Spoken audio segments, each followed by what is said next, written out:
So I'm very much not prepared for this. I've been very sick this week and had an awful week. So we're gonna see where this goes. Actually, I'd like to pray because I think I just need to. So yeah, Jesus, we're just here, and I know for sure this week has just been so revealing of just that we can't live without you, that we can't half give ourselves to you or half believe the things that you say. God, I pray that you would bring healing and freedom in this place, that you would just speak something so personal to us. Remind us that you are our shepherd and our father, and for us who don't know what that means, doesn't know what that means, help us to experience that again today. And make this easy. Cool. Okay.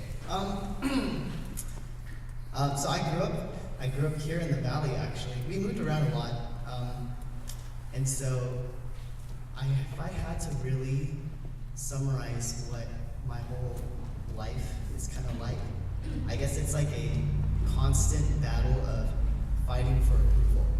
And I would say that kind of summed up in three categories of like my family and the church and the world, whether that's school or work, whatever that is, right? And so I think from the early times, I have an older brother. He's like 3 years older than me, right? 3 years. Yes, 3 years older than me. And I think, oh man, I'm trying to figure out how to, I wish I could phrase things really cool, like this was prepared like a pastor, but it's not going to be like that. So I think that, I'm trying to phrase my mind. Sorry, I'm like half caffeinated, half asleep.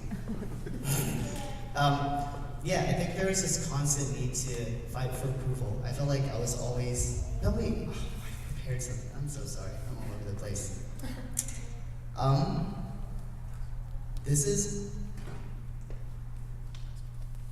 In middle school, I went through a really hard time. I think that's when a lot of things kind of crashed in, when I realized that those are the three things that were fighting for my heart and my life and attention. The way that I kind of, before that happened, the only way that I knew how to express that or process that was through writing.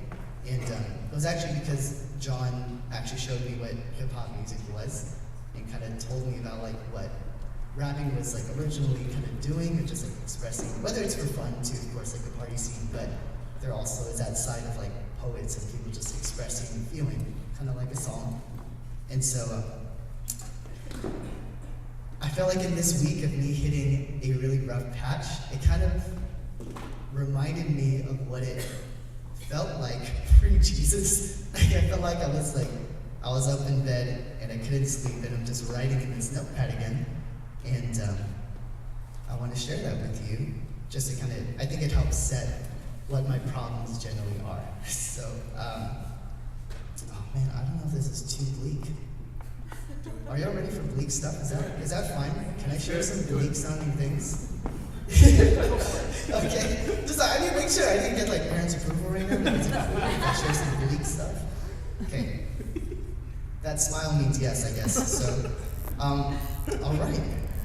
Don't know if I want to breathe anymore. Bleak leak faucet, run away from it all. Who can I call? Friend, who can I call? Feeling like a freak who's in awe. Awkward installed, dreams uninstalled. Delete till the blue hits the eyes of Paul. Apollo at a touch with you all. Apollo with no Marco for my God. Used to feeling far from my mom. Used to feeling less than my brother. Trouble the only time I was called. Heard my dad said he preferred his other. Sun is brighter, just another day to pass. The night is getting colder, and with these feet I just drag. Wishing I could have a lover, but knowing I can never really love her. Because the day I'm truly feeling loved is the day I'm carried into mud. Just some casual thoughts at 2 in the morning. Some good, happy, pleasant thoughts. But that's kind of where I feel like, there's a button? I'm not aware of that part of it. But yeah, I think that's kind of what happened in middle school. I feel like I was starting to feel the pressure of going to these Korean family gatherings, and it's always like, oh, where does your son want to go to school? What does he want to do? So he wants to be a doctor. Is he going to go to UCLA? Blah, blah, blah. And it's, no, I'm not any of those things. Actually, it's to the point where I don't smile with teeth because my family told me that my teeth were ugly and I shouldn't smile with them. I should close my mouth when I smile. Until this day, I can't naturally smile with teeth. I'm smirking all the time. And it's like words like that, things that I constantly heard in those settings of being compared to my brother or another cousin. It really made me never felt like I was enough.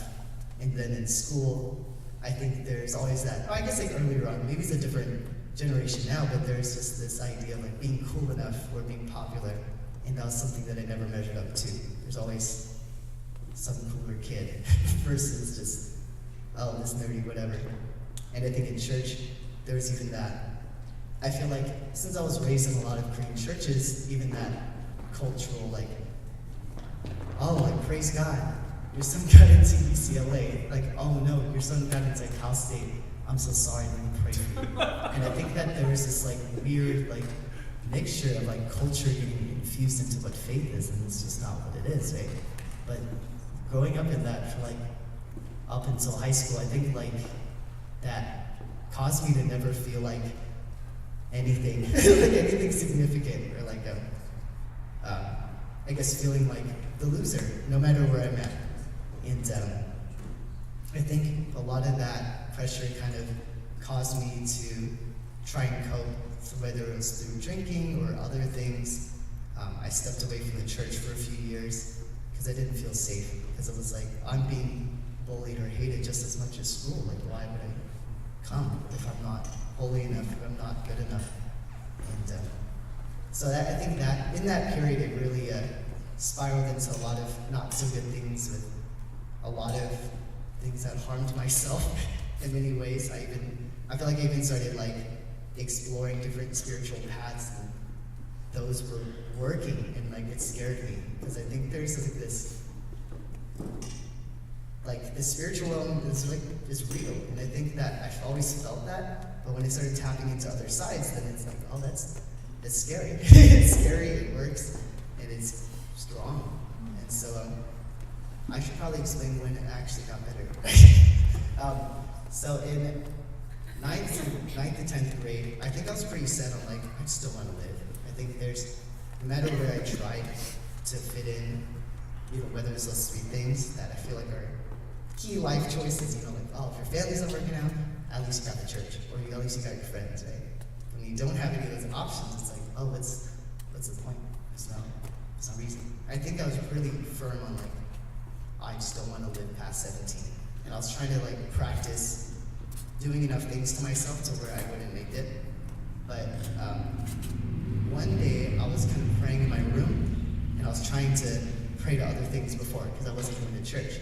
And so I'm like, okay, well, if good isn't real, then evil, if you're here, then help me out. Like, I'm here, I need something.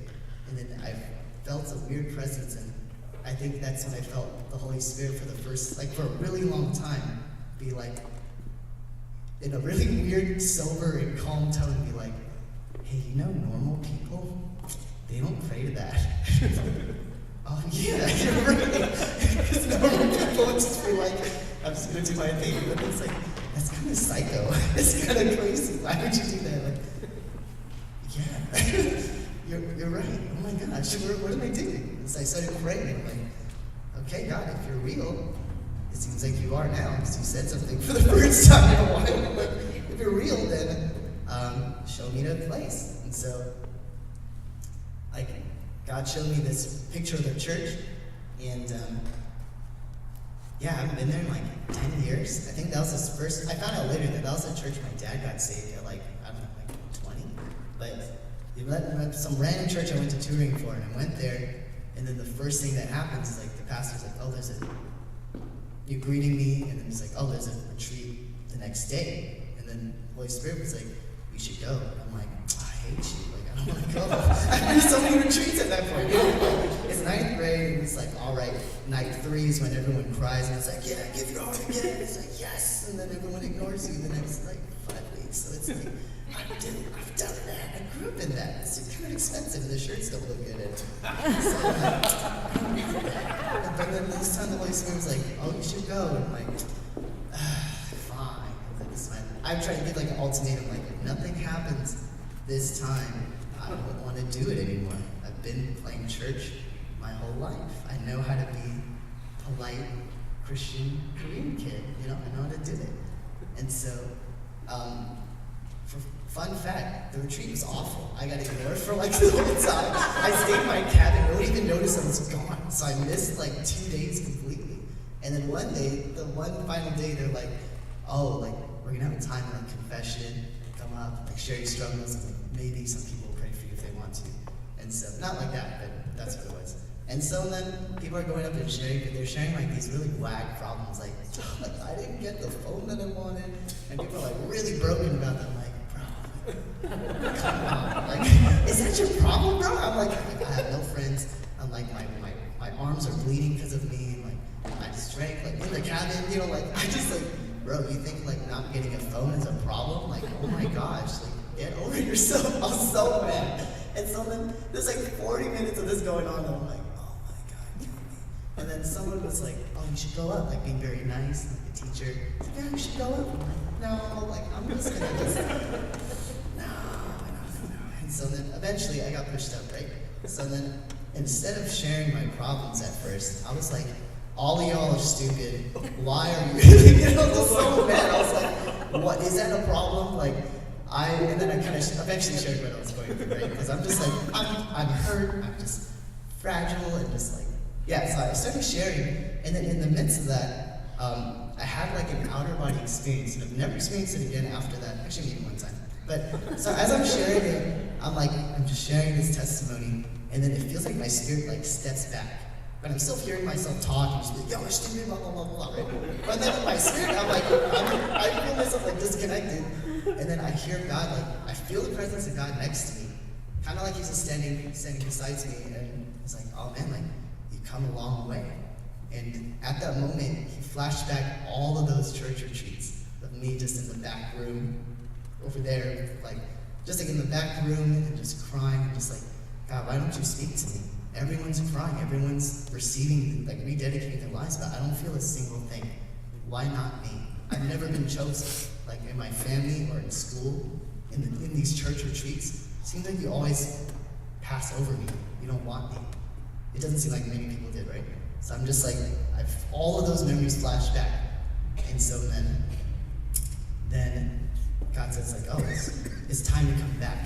And I think in that moment, I felt that, like God was revealing and showing to me, like, oh, he heard all of those prayers. He's seen that whole thing, even the times in my room when I'm like, I hate you, like, where are you, blah, blah, blah. He like just flashed that all to me. And I kind of snapped back into me ranting at everyone, and I'm like, oh, I'm done. It's like, okay. So I kind of just leave. And so then, yeah, and then I think since that moment, like, yeah, and I think too, what was surprising is that I guess the people that I said that to, they came up and prayed for me and actually like were really supportive afterwards. So I think in a way it was like God restoring. I guess to me it reminds me of like the bleeding woman a little bit of like she was also like restored into community and society again. I think that was a part of the healing of like having like church relations restored, because that's one of the bigger hurts. I think that was a pretty big defining point of how I came back to Jesus and why I'm still trying to either live and learn about him. I think that,